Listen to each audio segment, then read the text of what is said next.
ज़ियान घर जाकर सीधा अपने कमरे में गया था, बहुत मुसरिफ़ सा था। रात का खाना भी नहीं खाया था, सोच ये रहा था कि जो किया है क्या वाक़ई ठीक किया है?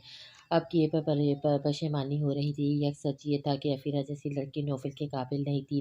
बहुत अच्छे दिल और अताद का मालिक था, इसके लिए लड़की भी वैसी ही होनी चाहिए थी। जो कुछ हो चुका था, मुमकिन नहीं था वो अफ़ीरा के साथ रहता। ज़ियान की सोचों का महवर इस वक़्त नौफ़िल था। काश कि इसकी शादी किसी अच्छी-सी लड़की से हो जाती। अच्छी लड़की के ख़्याल से शिज़ा का चेहरा इसकी आँखों में समाया था। एकदम आँखें खुली थीं, साथ ही दिमाग की बंद बत्ती भी। अगर शिज़ा नौफ़िल की ज़िंदगी में आ जाए तो अच्छा ही होगा। शिज़ा को भी सहारा मिल जाएगा और नौफ़िल को एक अच्छा जीवन साथी। ज़ियान अपनी सोच पर मुस्कुराया था। फ़िलहाल तो नौफ़िल भी इसकी बात सुनना पसंद नहीं करेगा और शिज़ा वो तो इसे कौन से दूर भागती है।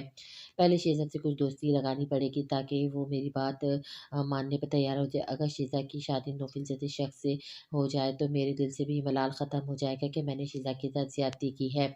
ज़ियान अपनी सोच पर मुतमईन सा हुआ था। ज़ियान की आँख फजर के वक़्त खुल गई थी। इसे नमाज़ इसने कमरे में अदा की, नींद नहीं आ रही थी इसलिए अपने कमरे से निकलकर सहन में आ गया। वसी सहन के एक जानिब पौधों की क्यारियाँ बनी हुई थी जिसमें ताज़ा-ताज़ा पानी डाला गया था। सहन भी धुला हुआ था, मलगजा सा अंधेरा था और रोशनी की किरणें अभी ठीक से फूटी भी नहीं थी। हवा में कुछ खनकी थी, परिंदों की चहचहाती आवाज़ें कानों को भली लग रही थी। आँखें बंद करके ज़ियान ने पुरसुकून गहरी लंबी साँस खींचकर फूलों से उड़ती ताज़ी महक अपने अंदर उतारी। एक खुशगवार सा एहसास अंदर उतरा था।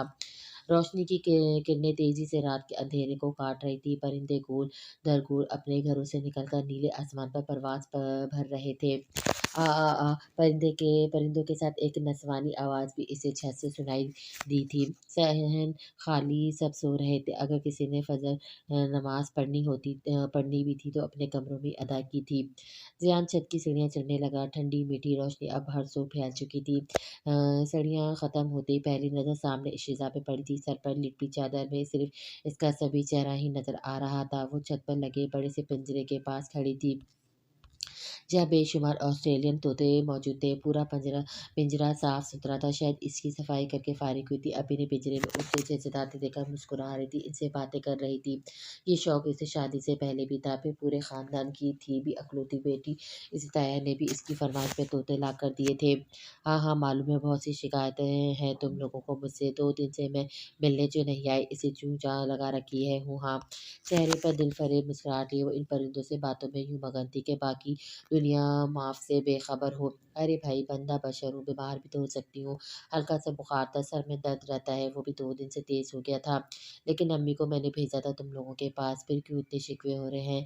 शीज़ा की बातें किसी मासूम बच्चों जैसी थी। अजीब बात ये थी कि पिंजरे में मौजूद सारे ऑस्ट्रेलिया रंग-बिरंगे तोते पिंजरे के साथ चमचमाते लगाए चूँ-चाँ का शोर मचाए हुए थे।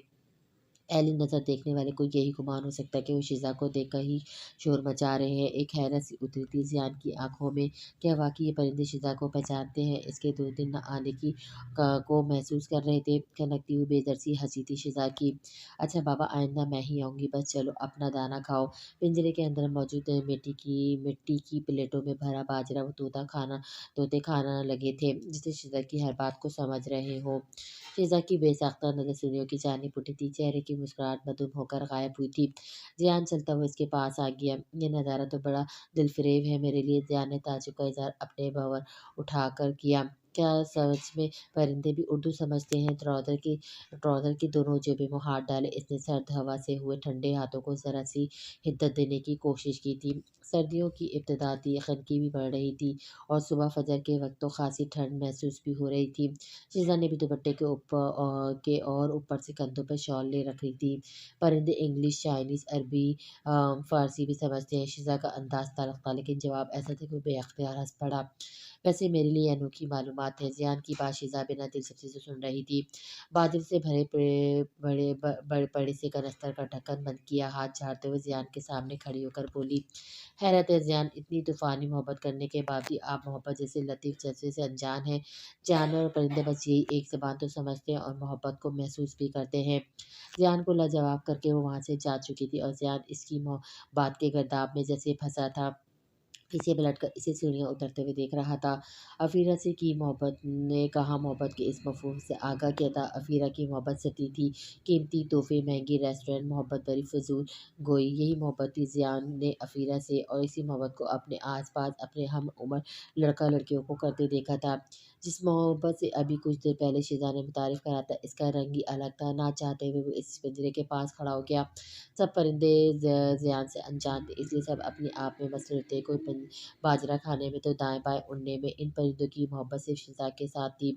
ज़ैन ने होंठ खोल कर के सीटी बजाई कि शायद वो तोते इसकी तरफ भी मुतवज्जह हों, लेकिन नहीं। मुझसे दोस्ती लगा लो यार, वो थोड़ी-सी मुझे भी सिखा दो जो इस लड़की से तुम लोग सीख चुके हो, क्योंकि वो मुझसे इतनी नाराज़ है कि मुझे देखते ही राह बदल लेती है। कुछ देर वो बेमकसद ही वहाँ खड़ा परिंदों से बातें करता रहा, लेकिन परिंदे अपने कामों में मगन थे। मायरा के नंबर पे अफ़ीरा की कॉल आ रही थी। ज़ुनैरा किचन में नाश्ता बना रही थी। नौफ़िल घर में मौजूद नहीं था। बच्चे अभी रात से गुमसुम थी। पहली बार माँ के हाथों चचा को पिटते देखा था। माँ को भी इतने गुस्से में पहली बार देखा था। आयज़ा तो इस वक़्त रोने लग गई थी जब मायरा ने नौफ़िल को थप्पड़ मारा था। आयज़ा को लगा जैसे थप्पड़ नौफ़िल के ने इसके लगा हो। मुनज़्ज़ा गुमसुम होकर रह गई थी और मुनज़्ज़ा की चुप रहने की वजह वली था। रात को भी ज़ुनैरा ने बड़ी मुश्किल से इन्हें थोड़ा-थोड़ा खाना खिलाया था। मायरा ने फ़ोन उठाया, बहुत रात देर तक बस यही सोचती रही कि इसके जाने से पहले तक सब कुछ ठीक था। खाना भी वो बना कर गई थी, फ्रिज में कबाब, फिश सब कुछ बना रखा था। क्या कोई काम ऐसा नहीं था कि जिस पर दोनों की लड़ाई होती। नौफ़िल ने भी वजह नहीं बताई थी। अब अफ़ीरा की कॉल आ रही थी, वजह जानने का हक तो वो रखती थी। अफ़ीरा, मायरा ने अजलत में कहा, लेकिन अफ़ीरा के बजाय इसकी सिसकियाँ सुनाई दी थी। मायरा से तेज़ उठी थी। नौफ़िल पर नए सिरे से गुस्सा आया था। हो जाते हैं झगड़े पे भी मियाँ-बीवी में, लेकिन यूँ तलाक कौन देता है? भाभी, ये कहकर भी वो रोने लगी। फिर जो कुछ भी हुआ मुझे इसका बेहद अफ़सोस है, लेकिन ऐसी क्या बात हो गई थी जो नौफ़िल अपनी अकल ही लगा बैठा। मायरा की बात सुनकर अफ़ीरा कुछ मुत्तहिर हुई थी। क्या नौफ़िल ने मायरा को हकीकत से आशना रखा था? क्या आपको नौफ़िल ने कुछ नहीं बताया? नहीं, मैंने बहुत पूछा इससे, लेकिन इसने कुछ नहीं बताया। बताते भी क्या, कसूर जो अपना था आपको तो पता है। कब गुस्सा आ जाए तो कहाँ मेरी सुनते हैं। बस एक आपकी तो मान लेते और आप तो थी नहीं, इसलिए कौन रोक सकता है इन्हें। ज़रा-सी बात पर मुझ पे चीखना चिल्लाने लगे और बात बढ़ते-बढ़ते यहाँ तक पहुँच गई। भले ऐसे भी कोई तलाक देता है? ये कहकर अफ़ीरा फिर से रोने लगी। अफ़ीरा ने अब भी झूठ का दामन नहीं छोड़ा था।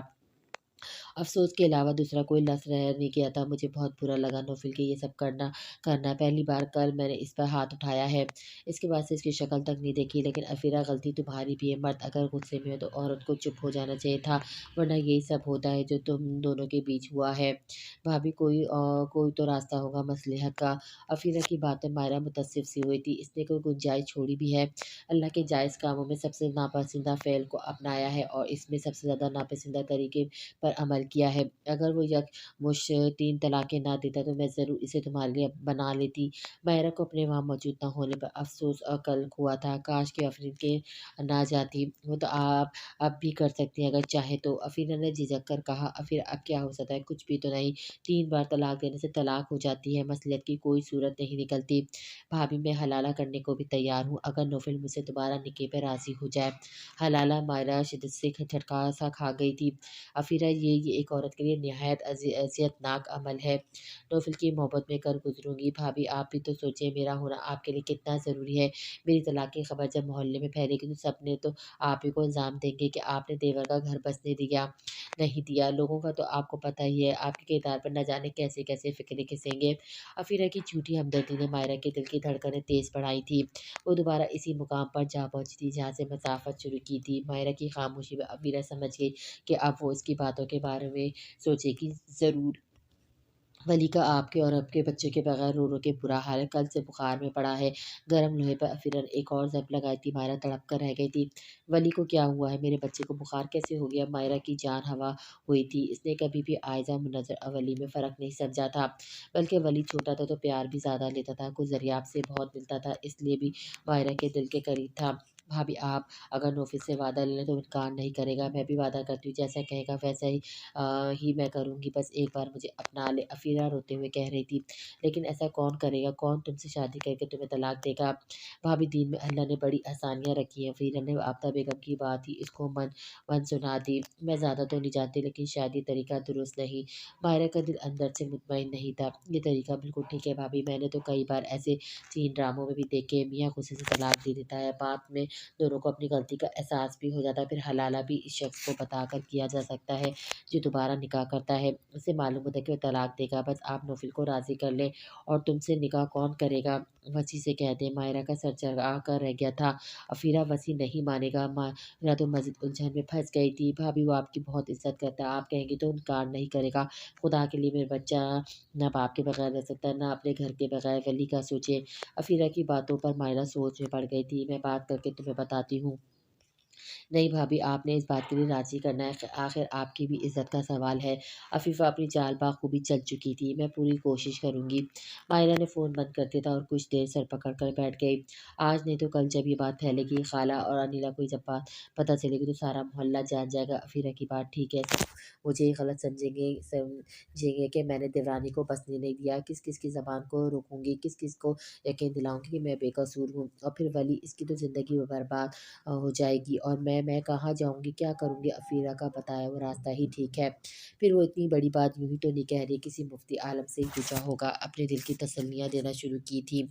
गहरी साँस खींचकर इसने मौसम इरादा किया था, कमरे से बाहर आ गई। वसी और ज़ुनैरा बच्चों को नाश्ता करवा रहे थे। मायरा को देखकर ज़ुनैरा पूछने लगी, "भाभी आपके लिए नाश्ता बनाऊँ?" "नहीं ज़ुनी, बिल्कुल भूख नहीं है।" "कहाँ है वो?" नौफ़िल का ख़्याल आते मायरा के माथे पर तेवरी चढ़ी थी। "कौन नौफ़िल भाई?" "हाँ, जिसने अपने गुस्से के हाथों सबको मुश्किल में डाल दिया है।" मायरा सोफ़े पे बैठते हुए बोली। शायद वकील के पास गया है डाइवोर्स के पेपर तैयार करवाने। तलाक तो बेशक हो चुकी है लेकिन कानूनी कार्रवाई भी तो होती है। वसी ने जवाब दिया था। मायरा का खून खौल गया था। हाँ, बहुत बड़ा कारनामा अंजाम दिया है जो कानूनी कार्रवाई करता फिर रहा है। वसी फ़ोन करो इसे और कहो घर वापस आए अभी और इसी वक्त। मायरा के सख्त लहजे पर वसी ने नोफिल को कॉल करके मायरा का पैगाम दिया था। वसी जोनी प्लीज़ यहाँ बैठो, मुझे तुमसे बहुत ज़रूरी बात करनी है। मायरा को यही सही लगा कि पहले इन दोनों को एतमाद मिले। जी भाभी कहिए। जुनैरा भी वसी के साथ सोफे में बैठ गई। आयज़ा मुन्नी जाओ तुम लोग कमरे में जाकर बैठो। मायरा नहीं चाहती थी बच्चे ये बात सुने। मुन्नी तो लापरवाह थी लेकिन आयज़ा हर बात पर गौर करती थी, फिर सवाल भी पूछती थी। दोनों सोफ़े से उतरकर कमरे में चली गईं। मायरा ने धीरे-धीरे से बात शुरू की थी। "वची जो कुछ नौफ़िल कर चुका है तुम जानते हो इसका ख़मीज़ा मुझे भुगतना पड़ेगा। लोग कैसी-कैसी बातें नहीं करेंगे मेरे बारे में। यही कहेंगे कि मैंने ही देवरानी का घर बसने नहीं दिया। मेरी नेक नीयत पे शक करेंगे। फिर सवाल मेरी ज़िंदगी का उठेगा। मैं कहाँ जाऊँगी वची?" नौफ़िल ने गुस्से में एक बार भी मेरे बारे में नहीं सोचा। मायरा रूहान सी होकर बोल रही थी, "भाभी बात ही कुछ ऐसी थी कि चुप रहो तुम ज़्यादा दोस्त की हिमायत मत करो, झगड़े हो जाते हैं मियाँ-बीवी में, इस हद तक कोई नहीं जाता।" मायरा ने वसी की बात मुकम्मल होने से पहले उचक ली, फिर इसे अफ़ीरा की सारी बात बता दी। वसी और ज़ुनैरा तो सुनकर हैरत-ज़दा रह गए थे। क्या लड़की थी अफ़ीरा, किस हद तक तुम सोचे बैठी थी। भाभी ये सब जायज़ नहीं है, ज़ुनैरा ने धीरे से समझाना चाहा। अरे वो पागल थोड़ी है, आखिर किसी दीनदार से मशवरा लेकर ही कह रही होगी। देखो तुम दोनों अगर मेरी मदद कर दो तो सब कुछ पहले जैसा हो जाएगा। मायरा ने दोनों से मिलता-जी लहजे में कहा। भाभी नौफ़िल कभी नहीं मानेगा, वसी ने कतई अंदाज़ से कहा। नौफ़िल को मनाना मेरी ज़िम्मेदारी है, बस तुम्हें भी मेरी एक बात माननी पड़ेगी। मायरा ये कहते हुए कुछ झिझक सी गई थी। जी भाभी आप कहें मैं क्या कर सकता हूँ मैं? बस ये आगे होकर बैठ गया, जानता था कि बेमक़सद बातें हैं, जब नौफ़िल खुद ही इनकार कर देगा तो बात भी ख़त्म हो जाएगी। तुम्हें अफ़ीरा से निकाह करना पड़ेगा हलाला के लिए। मायरा ने झिझकते हुए कहा। इसकी बात सुनकर दोनों ही औंपचे हुए में आए थे। निकाह अफ़ीरा से ज़ुनैरा के दिल पर घूसा सा लगा था, दिल ही पकड़ कर बैठ गए। वसी की हालत भी ज़ुनैरा से कुछ मुख्तलिफ नहीं थी, बस सिर्फ़ निकाह ही होगा और कुछ नहीं। मायरा कुछ नज़रें चुराते वज़ाहत देने लगी, तुम निकाह के चंद घंटे बाद तलाक दे देना अफ़ीरा को, फिर नौफ़िल। भाभी ऐसा मुमकिन ही नहीं। मतलब वसी तो समझ नहीं पा रहा था कि मायरा को समझाए कैसे। ऊपर से जिन नज़रों से ज़ुनैरा इसे घूर रही थी, बेचारा इससे नज़रों से मिला रहा था। ज़रा तो यूँ भी थी कि अभी रो देगी। मायरा से मोहब्बत भी करती थी और इज़्ज़त भी बहुत करती थी, इसलिए बोल नहीं पा रही थी। मुझे किस बात की सज़ा दी जा रही है? देखो वसी इस मुश्किल वक़्त में तुम्हारे अलावा कोई नहीं जो मेरी मदद करे, खुदा के लिए मान जाओ। मायरा ने इसके सामने हाथ जोड़ दिए थे, क्यों आँखों से आँसू भी बह रहे थे, खुद भी बड़ी मुश्किल में आ गई थी। भाभी खुदा के लिए यूँ हाथ जोड़कर मुझे शर्मिंदा मत करें, लेकिन ये जायज़ तरीका नहीं है। मैं आपको समझा नहीं सकता हूँ, जो आप कह रही हैं वैसे ना हलाला होता है, ना ही निकाह सानी। वसी कभी मायरा से नज़र तरह तो कभी सुनहरा की आँखों में चमकते आँसू देख रहा था जो बस बहने को तैयार थे। तो मैं क्या समझूँ वसी तुम अफ़ीरा से हलाल के लिए निकाह करने पर तैयार हो? माहिरा ने बड़ी आस से पूछा था। ऐन इसी वक़्त नौफ़िल लाउंज में दाखिल हो चुका था। आखिर फ़िक्र ने भी सुन चुका था। अपना छोटा-सा डॉक्यूमेंट्स का बैग जो वो अक्सर तहगंदे पे लटकाए हुआ होता था, वो उसने उतार कर सोफ़े पर फेंका था। क्या हो रहा है यहाँ? कौन निकाह कर रहा है और किससे? नौफ़िल को देखकर मायरा सुलग कर रह गई थी। तुम्हारे डाले हुए फ़कीरों को समेटने की कोशिश कर रहे हैं। मायरा ने गुस्से से सिर घूरते हुए कहा। नौफ़िल ने एक नज़र मायरा के तपे हुए चेहरे पर डाली, फिर वसी की तरफ मुतवज्जा होकर पूछने लगा, क्या चल रहा है यहाँ? वसी ने नौफ़िल को देखकर सुकून का साँस लिया था। नौफ़िल भाभी कह रही मैं अफ़ीरा से निकाह कर लूँ, इसके बाद तुम इनसे हलाला करोगे। वसी ने बताने में ज़रा अजलत ही दिखाई दी। अच्छा, ये कहकर वो मायरा के सामने जा खड़ा हो गया। मैं ऐसा हरकत कुछ भी नहीं करूँगा, इसलिए ये बेकार की बातें ख़त्म करें आप। नौफ़िल के इनकार में वो तन कर इसके सामने खड़ी हो गई। मैं भी देखती हूँ कि तुम कैसे नहीं करते। मायरा ने इसे ताज्जुब से देखा था। हलाला मज़ाक है आपके लिए या तलाक एक ड्रामा? नौफ़िल इस वक़्त काफ़ी संजीदगी से पूछ रहा था। ड्रामा तो तुमने बना कर रख दिया सबकी ज़िंदगी को। जानते हो लोग क्या बातें करेंगे मेरे बारे में कि शायद मैंने ही तुम्हारी तलाक करवा दी है, दूसरी औरत को बसने नहीं दिया। तुम्हारे साथ न जाने कौन-कौन से इल्ज़ाम लगाएँगे मुझ पर। वो चिल्ला कर बोली, कुत्ते अगर बार-बार भौंकने के आदी हो जाएँ तो इन्हें इनके हाल पर छोड़ देना चाहिए। आप भी कान बंद कर लें अपने। नौफ़िल की ये बात माहिरा को मज़ीद आग लगा गई थी। तुम्हें परवाह नहीं नौफ़िल, लेकिन मुझे है, मुझे इसी माशरे में जीना है और इन्हीं लोगों का सामना भी करना है, वो भी पूरी इज़्ज़त के साथ। और वो तुम मुझे दिलवाओगे, इसके लिए यही तरीका बचा है कि तुम हलाला कर लो। अफ़ीरा ने वादा किया है वो आज के बाद तुम्हारी किसी बात से इख्तिलाफ़ नहीं करेगी, लड़ेगी भी नहीं।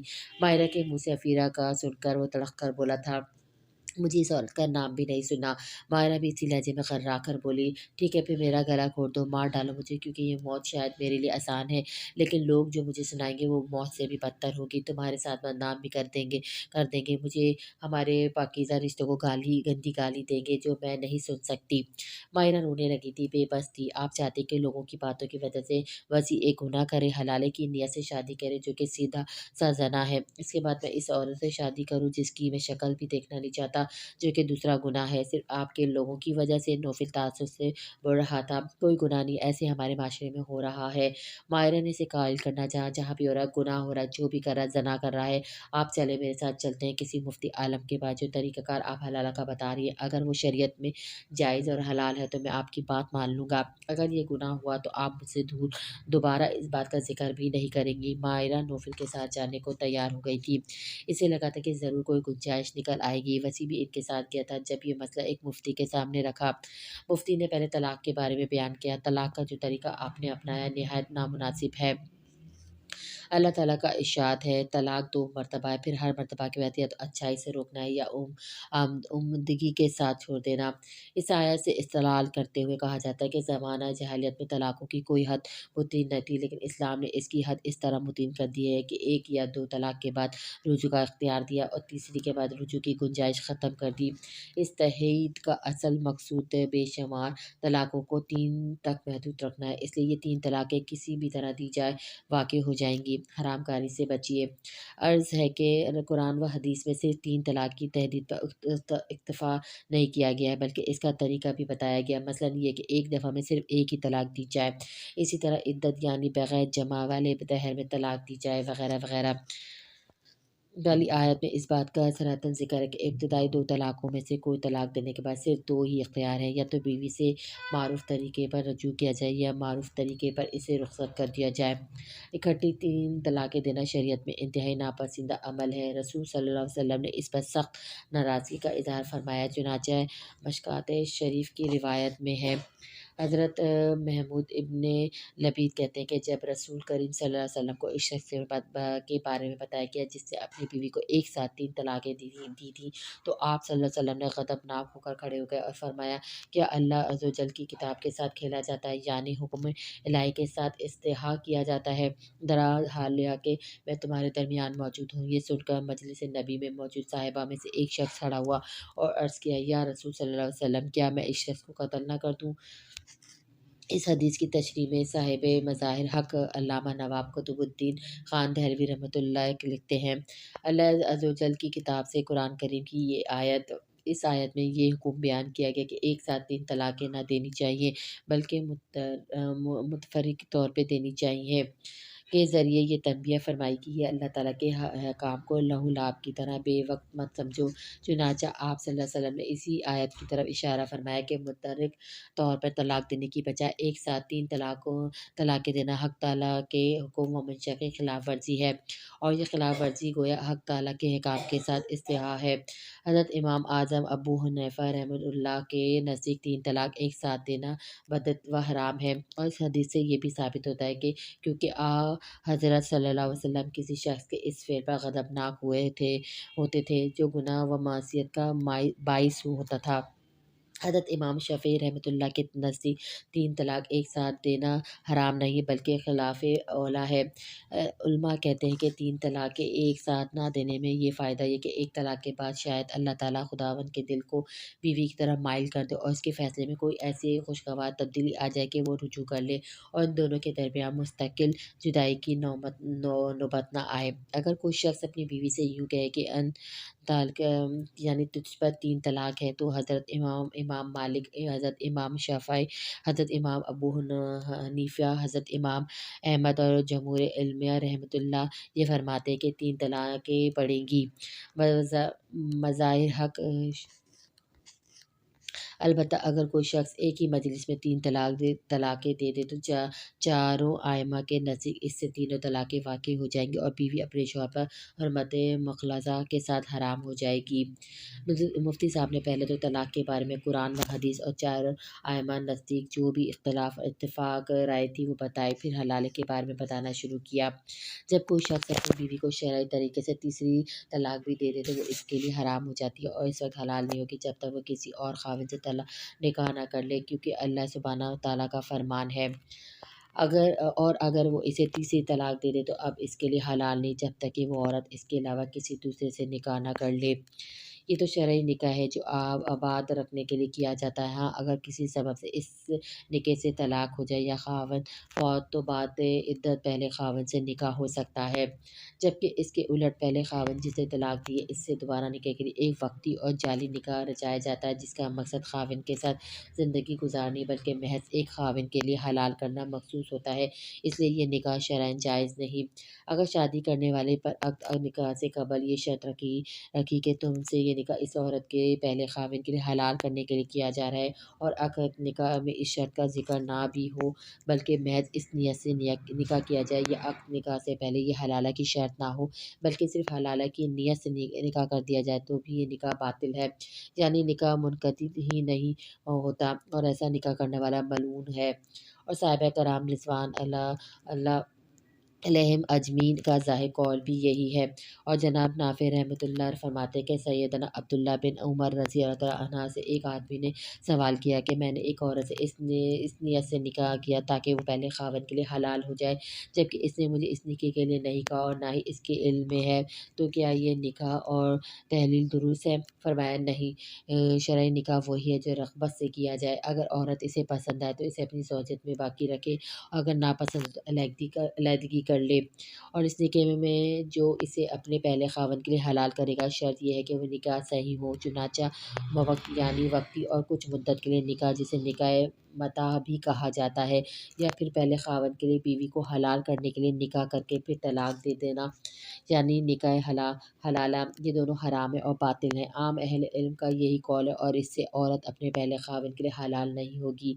देखिए, निकाह हलाला की हुर्मत नबी करीम सल्लल्लाहु अलैहि वसल्लम की सही अहादीस से साबित है।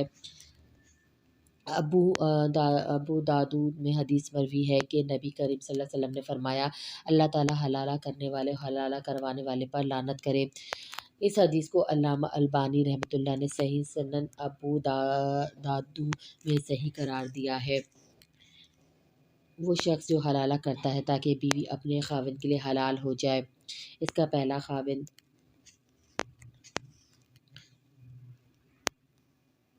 नबी करीम सल्लल्लाहु अलैहि वसल्लम ने फ़रमाया क्या मैं तुम्हें किराए पर या अरीतन लिए गए सांड के मुतालिक न बताऊँ? साहिबा कराम ने अर्ज़ किया क्यों नहीं ए अल्लाह ताला के रसूल सल्लल्लाहु अलैहि वसल्लम आप ज़रूर बताएँ। तो रसूल करीम सल्लल्लाहु अलैहि वसल्लम ने फ़रमाया वो हलाला करने वाला है, अल्लाह ताला हलाला करने और हलाला करवाने वाले पर लानत करे। कोई तामुल और शक की गुंजाइश नहीं बची थी, इसलिए वो लोग खामोशी से उठकर वापस घर आ गए। मायरा की वो आस भी टूट चुकी थी, जिसे वो जायज़ समझकर मुतमईन थी। घर आकर वो खामोशी से सोफ़े पर बैठ गई, सोचने लगी अब क्या करे? ज़ुनैरा और वसी कब तक यहाँ रुकेंगे? नौफ़िल वसी के साथ सहन में बैठ गया। मुफ्ती साहब ने तुम्हें अकेले अंदर क्यों बुलाया था? वसी ने नौफ़िल से पूछा। वापसी में मुफ्ती साहब ने नौफ़िल से अकेले में बात करने का कहा था। वसी और मायरा गाड़ी में जा चुके थे। कुछ नहीं, हलाले की वजह दरियाफ़्त कर रहे थे। मैंने बता दिया हम फ़ेवर पाक भाभी के भाभी अकेले हैं और भाभी का कोई महरम रिश्ता नहीं जहाँ वो जा सके। तो जवाब दिया उन्होंने। यार जो जवाब उन्होंने दिया वो मेरे लिए मुमकिन नहीं। ये मौलवी भी फ़तवे लगाने में माहिर होते हैं। नौफ़िल का अंदाज़ मतफ़ाना था। फिर भी क्या कहा उन्होंने? वसी ने संजीदगी से पूछा। कह रहे थे तुम निकाह क्यों नहीं कर लेते? तहफ़्फ़ुज़ देना तो जायज़ तरीका अपनाओ। बात तो ठीक ही की कही है। वसी ने चोर आँखों से नौफ़िल को देखकर कहा। इसके ख़तरनाक तासुर से घबराता था। नौफ़िल ने ग़सीली निगाह से इसे देखा। मैं बहन समझता हूँ इन्हें, वो भी बड़ी बहन को भी बकवास की तो नौफ़िल बहन समझने से वो बहन तो नहीं बन गई ना। देखो एक बात मायरा भाभी की भी ठीक है, लोग बातें तो बहुत करेंगे और इन पे इल्ज़ाम भी बड़े घटिया लगेंगे। दूसरी शादी कर लो फिर। देखो इन्हीं बातों की वजह से जल्दबाज़ी में मैं अफ़ीफ़ा जैसी लड़की से निकाह कर बैठा जो बिल्कुल भी मुझे डिज़र्व नहीं करती थी और अब भी जल्दबाज़ी में किसी और को अपने सर पर नहीं बिठा सकता। इस बार शादी करने से पहले लड़की का इंतख़ाब खुद करूँगा और सोच समझ कर करूँगा। और कितने दिनों तक दिनों की क्या वेट है, चाहे दाल लग जाए, शादी है, मज़ाक नहीं। फिर 1 साल तक मायरा भाभी की रिहाइश का बंदोबस्त कहाँ करोगे? वो तो नहीं रहेंगी यूँ तुम्हारे साथ, यही तो मसला है। एक सच बताऊँ तुम्हें नौफ़िल? वसी कुछ आगे होकर बैठ गया। बोलो नौफ़िल के लहजे में वाक़ई बेज़ारी सी थी। भाभी की एक बात ठीक है, इन्हीं की ज़िंदगी तुम्हारे साथ जुड़ चुकी है, वो तुम्हारे अलावा किसी के साथ नहीं रह सकती। तुम आयज़ा और मुनज़्ज़ा के चच्चा हो, मतलब बाप जैसे, और इनके महरम भी, तो भाभी के भी महरम बन जाओ। कि आई हर्ज नहीं है, लोग भी सुनहरी आँखें नहीं उठा सकते। वसी की बात नौफ़िल ने अपने अंदाज़ से सोची थी, फिर वसी को देखकर बोला, हाँ, महरम बनने में कोई हर्ज नहीं है, सारा मतलब एक महरम का ही तो है ना। वसी ने बेयकीनी से नौफ़िल को देखने लगा। वाक़ई नौफ़िल वैसे तकरीबन उछल पड़ा था, इतनी आसानी से वो कैसे मान गया था। हाँ, यही ठीक रहेगा, भाभी को भी कोई इतराज़ नहीं होगा। ये कहकर वो उठकर खड़ा हो गया और अंदर लाउंज में जाने लगा। नौफ़िल अंदर कहाँ जा रहे हो? भाभी को मसले का हल बताने। नौफ़िल वसी पुकारता ही रह गया, लेकिन नौफ़िल लाउंज में जा चुका था। वसी भी इसके पीछे लपका था, इतनी जल्दी क्या करना चाह रहा था? नौफ़िल मायरा के पास जाकर खड़ा हो गया और अपना सर पकड़े बैठी थी। परेशान होना छोड़िए, मुझे हल मिल गया जिससे ना मेरी इज़्ज़त बरहूफ़ आएगी और ना ही मुझे हलाले की पर गुनाह करना पड़ेगा और आप भी यहीं रहेंगी इसी घर में।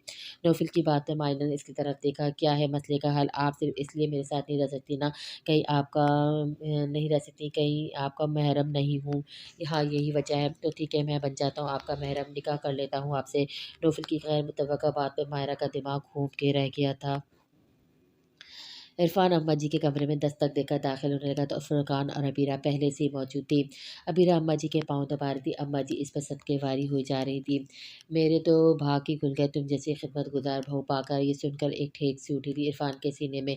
खिदमत शीज़ा भी इनकी बहुत करती थी, रोज़ पाँव भी दबाती थी। क्या था अगर मुँह बनाने की बजाय ये एक फ़िक्रा अम्मा जी इसे भी कह देती, मेरा भी दिल खुश हो जाता और शीज़ा भी यूँ बेघर ना होती। ना चाहते हुए भी इरफ़ान की आँखों में नमी दर आई थी। पछतावे की ऐसी आग अंदर दहकी थी जिसमें इरफ़ान पल-पल जलता था।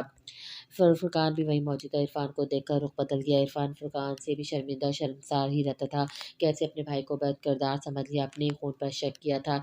एक तरफ़ा बात सुनकर इस पे डटे रहने से कभी-कभी अपना बहुत बड़ा नुकसान हो जाता है। इरफ़ान ने भी यही किया था, सिर्फ़ अम्मा जी और शुभ्रो की ही सुनी और इसी नज़रिए से देखने लगा। ना बीवी से वजह दरियाफ़्त करने की कोशिश की, ना भाई से, और अब सब कुछ इसी का हो गया था। अपने अंदर बंद खौल में रहना भी एक अज़ियत है जिससे इरफ़ान गुज़र रहा था। वहाँ रुकना नहीं चाहता था, इसलिए जेब से महीने भर का खर्चा निकाला और अम्मा जी के हाथ में रख दिया। अम्मा जी, ये महीने भर का खर्चा। एक अच्छी माकूल रकम इरफ़ान ने माँ के हुज़ूर पेश की थी। हाँ, लाओ लाओ इरफ़ान। अम्मा जी ने पैसे मुट्ठी में दबाए थे। फ़ुरक़ान, तुम कब खर्चा दोगे? नया महीना चढ़े 2-3 दिन गुज़र गए, तुम तो चुपके बैठे हो। माँ जी ने फ़ुरक़ान से दरियाफ़्त किया। अबीरा को दे तो दिया अम्मा जी, और ये पैसे भी आप अबीरा को पकड़ा दें, ये जाने और घर जाने। आपने बहुत सरखपाई कर ली घर को सँभालने, बस अब आप अल्लाह ही किया करें, बाकी सारी ज़िम्मेदारी अबीरा की है। अम्मा जी तो सुनकर शिद्दती हो गई थी। पहले एक लॉकर की चाबी भी अबीरा को दे चुकी थी। उसे तसल्ली थी कि लॉकर इनके कमरे की अलमारी में था, इसलिए रात भर बार-बार नींद से जागकर ये देखती रहती, कहीं कोई लॉकर तो नहीं खोल रहा। सुकून की नींद तो अबीरा की चाबी थमाती उड़न छू हो चुकी थी। अब खर्चा भी जा रहा था। फ़ुरक़ान इनसे इनकी ज़िम्मेदारियाँ नहीं बल्कि इनका इक़्तिदार छीन रहा था। लेकिन फुरकान सारे घर को तो मैं ही चल कर लेकर चल सकती हूँ। कल की आई अबीरा को क्या पता अम्मा जी के माथे पर सलूटें पड़ी थी। अपनी बादशाहत कभी सास ने बहू को खुशी से दी है। अम्मा जी आज से करेगी तभी तो आपकी तरह समझदार और बाशऊर मामला फ़हम बनेगी। अम्मा जी मैं चाहता हूँ अबीरा बिल्कुल आपकी परछाई बन जाए। आप लाएँ ये पैसे मुझे दें और सारा बोझ अबीरा पे डाल दें। फुरकान ने माँ के हाथ से पैसे लेकर अबीरा को पकड़ा दिया। इरफान खामोशी से देख रहा था। फिर याद आने लगा वो कैसे शिज़ा को माँ के सामने ज़लील व रुसवा करके रख देता था। ये तुम क्या बार-बार अम्मा जी के कपड़ों को देख रही हो? नज़र लगाओगी मेरी माँ के कपड़ों को? एक बार इरफ़ान अम्मा जी के लिए मौसम गर्मा के हिसाब से लॉन के कपड़े के सूट लेकर आया था। सभी एक से बढ़कर एक थे। सभी देखे थे ज़रनी, बिनिश, शब्बो ने एक आध जोड़ा उठाकर कह भी दिया था कि ये मुझे पसंद है, मैं रखूँगी। शीज़ा तो देख रही थी। इरफ़ान बोल पड़ा। शीज़ा ने वहीं जो जोड़े रखकर वापस रख दिए। इरफ़ान मैं भला अम्मा जी के कपड़ों को क्यों नज़र लगाऊँगी? सब देख रहे थे, मैंने भी देख लिया तो नज़र लग जाएगी। बस जानता हूँ तुम्हें। कल ही तो तुम मुझसे अपने कपड़ों का तज़किरा कर रही थी कि तुम्हें मौसमी गरमा की शॉपिंग करवा दूँ। तुम्हारी बजाय मैं अपनी माँ के लिए जो ले आया हूँ, तकलीफ़ तो तुम्हें लाज़मी होगी। इरफ़ान माँ की इस किस्म की बातें सुना-सुनाकर शिज़ा के बारे में अम्मा जी और शब्बो जैसी सोच रखने लगा था। इरफ़ान की बातें अम्मा जी बर्दाश्त बोल उठी। हाय हाय! कौन से कपड़े, कैसे कपड़े? अभी तो शादी पे ढेरों कपड़े सिलवाए हैं इसके। अम्मा जी तो सुनकर लाल-पीली हुई थी। इरफ़ान का भी सुनकर मूड बिगड़ा था। अम्मा जी वो सब रेशमी और फैंसी है, मैं इतनी गर्मी में पहनकर किचन में काम नहीं कर सकती। शिज़ा की वज़ाहत में वो तल्ख़ लहज़े से गोया हुई। अरे बीबी ऐसे नखरे मेरे घर नहीं चलेंगे। शिज़ा को आँखें दिखाने के बाद इरफ़ान की तरफ मुतवज्जा हुई। इरफ़ान खबरदार जो तुमने एक भी जोड़ा अपनी बीवी को लाकर दिया तो अरे इतने खर्चे हैं घर भर के लिए। मुझे पता है कैसे मैं इतनी कलील पैसों में घर चलाती हूँ। इरफ़ान को माँ की हर बात सी सच्ची लगती थी। जो हिम्मत फुरकान दिखा रहा था इरफान तो ऐसा करने का सोच भी नहीं सकता था। माँ के चेहरे पे फैली नागवारी देख चुका था, लेकिन माँ में इतनी हिम्मत नहीं थी कि फुरकान पर ये हुक्म सादिर करती कि तुम्हारी बीवी कौन होती है, सारे इख्तियारात अपने नाम करने वाली। लेकिन चुप थी। इरफान उठकर अपने कमरे में चला गया। बड़ी शिद्दत से शिजा की याद ने तड़पाया था। आंखें इसकी याद में बरसी थी कि कब से खुद पर जब बंधे हुआ था, लेकिन आज तो आंसू की झड़ी सी लग गई थी। एक मजबूत मर्द होते हुए हिचकियों से रो रहा था। जुल्म कर बैठा था इस लड़की पे जो सबके लिए बिल्कुल बेज़रर सी थी। ये भी पता था कि 1 साल से शिज़ा ने अपने घर से एक कदम बाहर नहीं निकाला था। एक ही मोहल्ला था और ऐसे मामलात हो जाएँ तो मोहल्लेदारों की ऐन ज़िम्मेदारी होती है, इधर की खबर इधर इधर ज़रूर पहुँचाते हैं। अम्मा जी के पास अक्सर मोहल्ले की ख़वातीन आकर शिज़ा का तज़किरा छेड़ देती थी। इरफ़ान के नाच जाते हुए कान खड़े से हो जाते थे। बीमार-शुमारी रहती है अब तो हम तो जब चाहे यही सुनने को मिलता है, कमरे से नहीं निकलती है। हाँ, पहले ज़बान सँभाल कर नहीं रखती थी, फिर मर्द गुस्से से आपे से बाहर हो जाए तो रोती देखी नहीं जाती। मोहल्ले की औरतें दूध-धारी तलवार का काम करती थीं। यहाँ शिज़ा की बड़ाई और शिज़ा के घर के इरफ़ान की बुराई। बस क्या कह सकते हैं, अब मेरी छोटी बहू को ही देख लो। लोग आते ही सारा घर सँभालिए। अब अगर साँस बुरी हो तो सॉरी क्यों बसाए? वो भी तो बसी हुई है मेरे घर। अम्मा जी ने छाले चबाते हुए कहा, ये बात औरत भी जानती थी। छोटी बहू को आए अभी 15 दिन भी नहीं गुज़रे थे, लेकिन इस्बात में यूँ सर हिलाती जैसे अबीरा की शादी को 15 साल गुज़र गए हैं। शिज़ाब इरफ़ान की बीवी नहीं थी, लेकिन फिर भी अपना कमरा लॉक किए कई घंटे इरफ़ान को इसकी तस्वीर देखता था, इससे माफ़ी माँगता था, रोता था, गिड़गिड़ाता था। इस वक़्त भी वो खुद को नोचने का जी चाहता था, जब तलाक जैसे कभी लफ्ज़ों को बेलगाम ज़बान से अदा किया था। शीज़ा इसके लिए क्या थी, ये 1 साल में इसे अच्छी तरह मालूम हो गया था। वो उसे कितनी मोहब्बत करने लगा था, इसका अंदाज़ा भी 1 साल में इसे अच्छी तरह से हो चुका था, लेकिन हाथ में कुछ भी नहीं बचा था। काश कि एक तलाक देता, मसलियत कोई सूरत तो बाकी रहती। अल्लाह को ऐसी यकमुश्त तलाक़ें नापसंद है, क्योंकि पछतावा ऐसे शख़्स को ज़रूर तड़पाता है जिससे ज़्यादती की हो। आज अल्लाह के इस हकाम की कदर इरफ़ान को शिद्दत से हो रही थी। कोई नहीं था इसका हमदर्द जो इसके आँसू पोंछता, इसके दिल का दर्द का मदावा करता, जिनकी खातिर ये कदम उठाता वो हाथ झाड़े पीछे हट गए थे। वो बीवी थी, इरफ़ान से मोहब्बत भी बहुत करती थी, इसका ख़्याल भी बहुत रखती थी। इरफ़ान ज़रा-सा बीमार हो जाता तो ख़ुद को बुलाए इसकी खिदमत में जच जाती थी, लेकिन इसे कभी कदर ही नहीं हुई थी। अब मालूम हुआ था जब 2 दिन बुखार में क कमरे में पड़ा रहता था और कोई पूछने भी नहीं आता था कि ये तक कोई नहीं पूछता था कि जिए रहे हो या मर गए हो। फ़ुरकान ने इसके बाद ना इरफ़ान से बात की थी, ना वो इसके कमरे में कदम रखा था। बस छोटा भाई सुफ़ियान था जो कभी-कभी पूछ लेता था। माँ-बहनों का किरदार सिर्फ़ भाई का घर बर्बाद करने तक ही आगे आगे था। सो वो करके छोटी दोनों ने अपने घर सुधार गई थी, लेकिन शब्बों का तौर तरीका वही था, अपना घर-बार छोड़ने मैके की दहलीज से बैठे रहना। लेकिन अब शहज़ाद का हौसला जवाब दे गया था। अब वो शब्बों से लड़ने लगा था कि अपने घर रहा करो, मगर शब्बो तो इस बात पर अफ़राद मचाती थी कि शहज़ाद को खामोश होना पड़ता है। फिर शादी के 4 साल बीत गए थे, लेकिन औलाद नहीं हुई थी। अब तो शब्बो बाकायदगी से इलाज करवा रही थी, लेकिन ये भूल गई थी कि जब किसी की औलाद को उजाड़ा जाए तो कैसे ही उम्मीद रख सकते हैं कि खुद साहिब औलाद हो जाओगे। ज़ुल्म एक वाहिद गुनाह है जिसकी सज़ा दुनिया में मिलनी ही शुरू हो जाती है। लेकिन फिर भी ये ज़ुल्म अज़ल से चला आ रहा है और अब तक चलता रहेगा। लोग कभी ये नहीं सोचेंगे अगर हम किसी का दिल दुखाकर जाएँगे तो जाएँगे कहाँ? ऊपर आसमानों के ऊपर बैठी ज़ात बड़ी मुनसिफ़ है। मज़लूम की आह सात आसमानों की तरफ चीरते हुए रब के हुज़ूर पहुँच जाती है। फिर वो रब जो रात के अंधेरे में काले पत्थर के अंदर पैदा हुए कीड़े की रेंगने की आवाज़ को भी सुन सकता है, इसे इस पत्थर के अंदर रिस्क पहुँचा सकता है। कैसे किसी मज़लूम को दिल की उठती ठेस को महसूस नहीं करेगा? कैसे इसके आँसू को बेमोल कर देगा? जो अपनी मोहब्बत की तशबीह भी 70 माँओं से देता है, वो सब का रब है, क्यों भूल जाते हैं हम? अफ़ीरा को पूरा यकीन था मायरा नौफ़िल को राज़ी कर लेगी। माँ वली का रो-रो के बुरा हाल था, बुखार से तप रहा था, लेकिन अफ़ीरा को परवाह तक नहीं थी। छोटी बहन ही इसे सँभाले हुए थी। वली इसकी गोद में चुप नहीं हो रहा था। कब से वो इसे बहलाने की कोशिश कर रही थी। अफ़ीरा तो बिस्तर से उठने को तैयार नहीं थी। जब से आई थी खाना-पीना सब बेड पे, काम को क्या हाथ लगाना था। वली को सँभालने से भी कतरा रही थी। छोटी बहन ने थका कर रोते हुए वली को अफ़ीरा की गोद में बिठा दिया। अफ़ीरा सँभालो इसे खुद, मुझसे नहीं चुप हो रहा ये। वली माँ की गोद में आती मायरा का पूछने लगा, मम्मा पास जाऊँगा, आप ही पास जाऊँ? चलो चची, चची उठो, मम्मा पास लेकर जाओ। अब वो अफ़ीरा को अपने छोटे-छोटे हाथों से मारते हुए ज़िद पर उतर आया था। अफ़ीरा ने खौफ़ से इसे बेड पर पटका था। क्या मुसीबत है वली? अब अगर तुम्हारे बाप को ही तुम्हारी परवाह नहीं तो मैं क्या करूँ? वली बेड पर गिरने से चिल्लाकर रोने लगा। आफ़ताब बेगम वली के तड़प कर रोने पर भागम-भाग कमरे तक के पास पहुँची थी। अफ़ीरा को देखकर गुस्से से बोली, अरे ओ कमबख्त! बच्चे क्यों मार रहे हैं? बच्चे को क्यों मारी? इस मासूम को क्या पता? आफ़ताब बेगम इस कमरे के दरवाज़े पे खड़ी कहने लगी, अम्मा मैं नहीं सँभाल सकती इसे। अफ़ीरा के कतई लहजे और माथे पर पड़ी तेवरी देखकर आफ़ताब बेगम की जान चली थी। इसके पास आकर वली को गोद में ले लिया। कैसी बेहिस है तू अफ़ी, माँ के सीने में तो औलाद का दर्द सबसे पहले उठता है, कैसा पत्थर दिल है तेरा। अम्मा ये मुझे मत सिखाओ, अपने छोटे भाइयों को तेरी गोद में पलते देखा है मैंने। एक नेक और बनियान में 4 साल की उम्र काटी है उन्होंने, ना तुझे इनकी फ़िक्र की फ़िक्र होती थी, ना ही कपड़ों की। नंगे गंदी गलियों में घूमते हुए पले हैं, बात करती है औलाद की मोहब्बत की। ज़ाहिर है मैं भी जो देखूँगी वही करूँगी भई। अफ़ीरा ने माँ की तरबियत पर कुल्ली चोट की थी। चलो पाल तो लिया ना, तेरी तरह मियाँ से तलाक लेकर माँ के घर तो नहीं आ बैठी थी।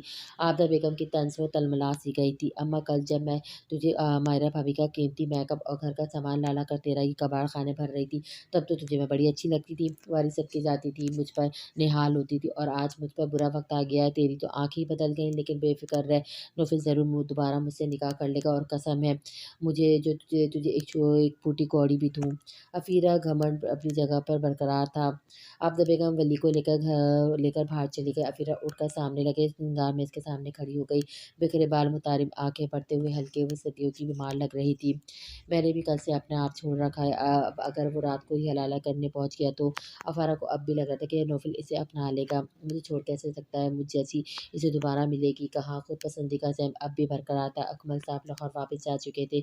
लोगों से सामना करने की हिम्मत इनमें नहीं थी।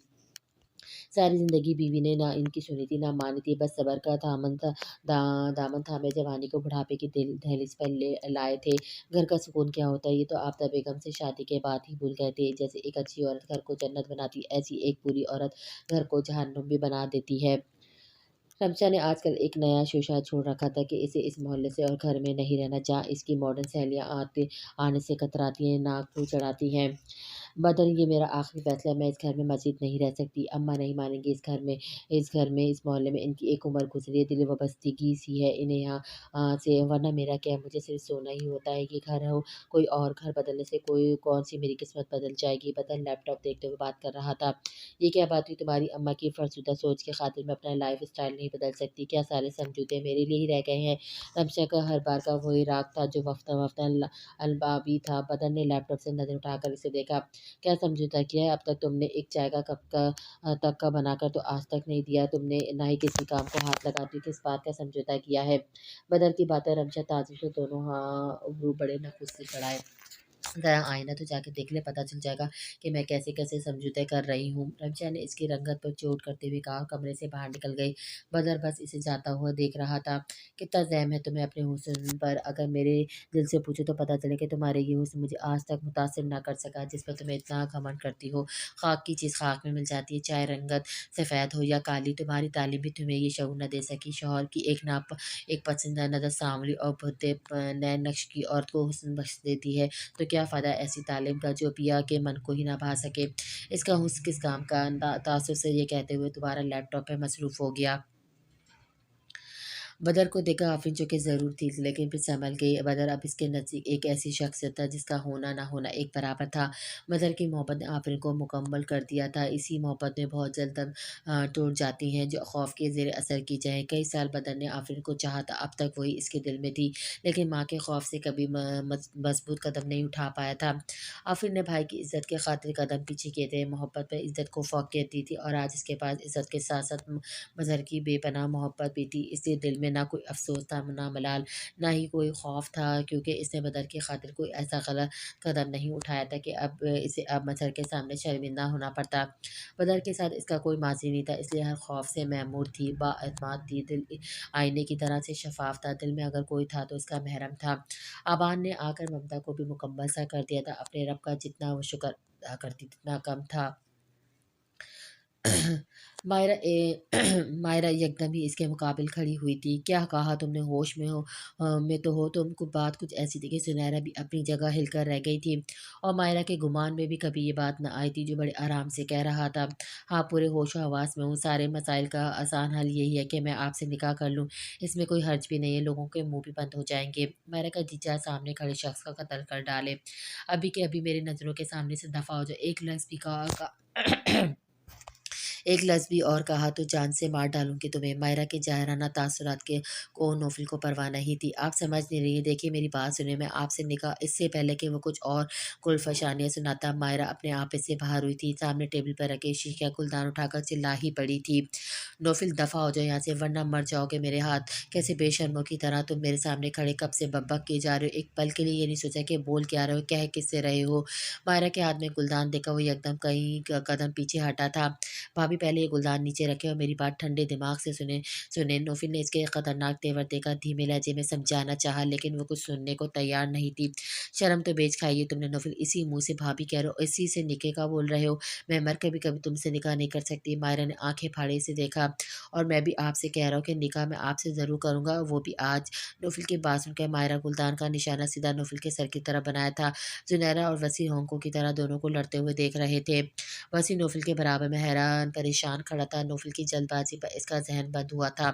नौफिल एकदम वसी के पीछे छुप गया और वसी के दोनों बाजू अकब से पकड़कर मायरा से अपना बचाव करने लगा। तुमने ये बात सोच भी कैसे ली नौफिल? आज नहीं बचोगे मुझसे। वो जिस जानिब से हाथ में गुलदान ले नौफिल की तरफ बढ़ने लगी थी, नौफिल वसी को झट से आगे कर देता। इस काम में नौफिल को काफ़ी महारत हासिल थी, ज़ेनब के साथ भी यही करता था। अलबत्ता वची ज़रूर घूम के रह गया था, बौखलाहट का शिकार अलग से था। मामला सुधारे कैसे, ज़ुनैरा भी चुप खड़ी थी। पहले मेरी बात सुन ले। नौफिल वसी के पीछे से ज़रा-सा मुँह निकाल कर बोला। माहिरा जैसी आगे बढ़ी, इसने मुँह वसी के पीछे छुपा लिया। वसी तुम हटो पीछे, इसने ऐसी घटिया बात मेरे बारे में सोची भी कैसे? भाई समझती हूँ मैं इसे, और ये वसी बेचारा इस वक़्त दोनों के बीच खड़ा हाथों से अपना बचाव कर रहा था। मैं भी आपको बहन समझता हूँ, लेकिन लोग सिर्फ महरम रिश्ते को ही अहमियत समझते हैं, और मैं चाहकर भी आपका भाई नहीं बन सकता, इसलिए जो बन सकता हूँ वो तो ज़रूर बनूँगा, यही हम दोनों के लिए बेहतर है। वसी के पीछे से नौफिल ने जवाब दिया, भाभी आप गुलदान तो पहले पीछे करें, नौफिल के लगे न लगे मेरे ज़रूर लग जाएगा। वसी को 100% यकीन था, जितना गुस्से में मायरा थी, और जैसे ही बार बार वो नौफिल पर वार करने की कोशिश करती, हर बार बेचारा वसी का ही सर सामने आ रहा था। मायरा ने गुलदान पटक कर टेबल पर रखा। बस इसे यहाँ से इस वक़्त बाहर ले जाओ, वरना न जाने क्या बैठूँगी मैं। बस यही एक बात सुनने वाली रह गई थी, लेकिन ये नहीं पता था कि इसके मुँह से सुनूँगी। दरियाफ़ होती तो क्या हिम्मत होती इसकी मुझसे इस नज़र से देखने और ऐसे सोचने की भी। मायरा बेबसी से रोने लगी थी। नौफिल सिर्फ़ वासी के दाएँ कंधे से आँखें बाहर निकाले से देख रहा था, लेकिन सब इसे यूँ रोता देखकर सीधा खड़ा हो गया था। वसी को पीछे पीछे करके मायरा के सामने जा खड़ा हुआ, फिर चोर आँखों से इसे देखा, जो रो रही थी। शर्मिंदगी से मुँह लटकाए गुलदान टेबल से पकड़कर सिसकियाँ भरती मायरा के सामने बढ़ने लगा। कीनतोस नज़रों से इससे मायरा ने इसे देखा। दूसरी दूसरी नज़र इसके हाथ पे पड़े गुलदान पर डाली। ये ले, मार ले मुझे, जितना गुस्सा मुझ पर है सारा निकाल लें, उफ़ भी नहीं करूँगा, लेकिन एक बात, मेरी बात तो सुकून से सुन लें। नौफ़िल को ज़्यादा तकलीफ़ मायरा की सिसकियाँ सुनकर हो रही थी।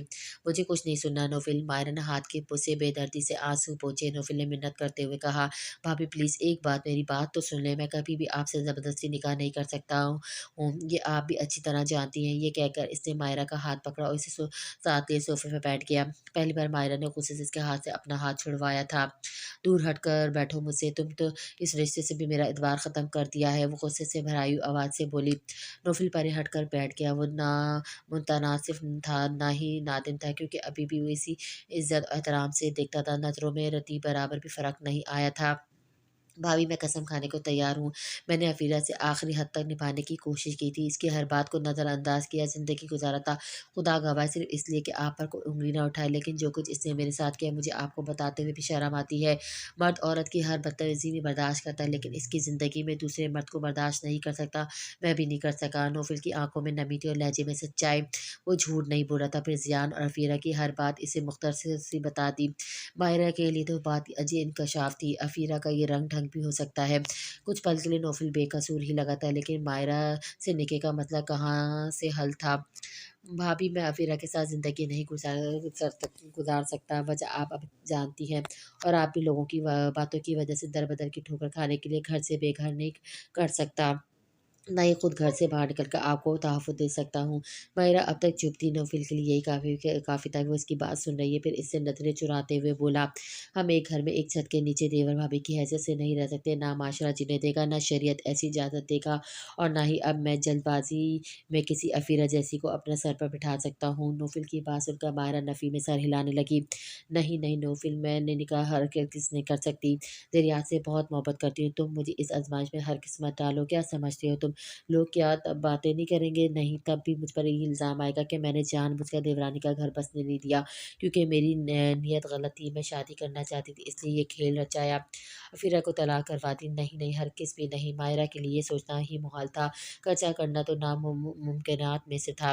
तो मैं किस लिए हूँ भाभी? कोई उँगली उठाकर तो देखे, वही तोड़ कर रख दूँगा। अगर किसी ने कुछ भी कहने की कोशिश की, तो मुझे चुप करवाना आता है, ये आप भी अच्छे तरीके से जानती हैं।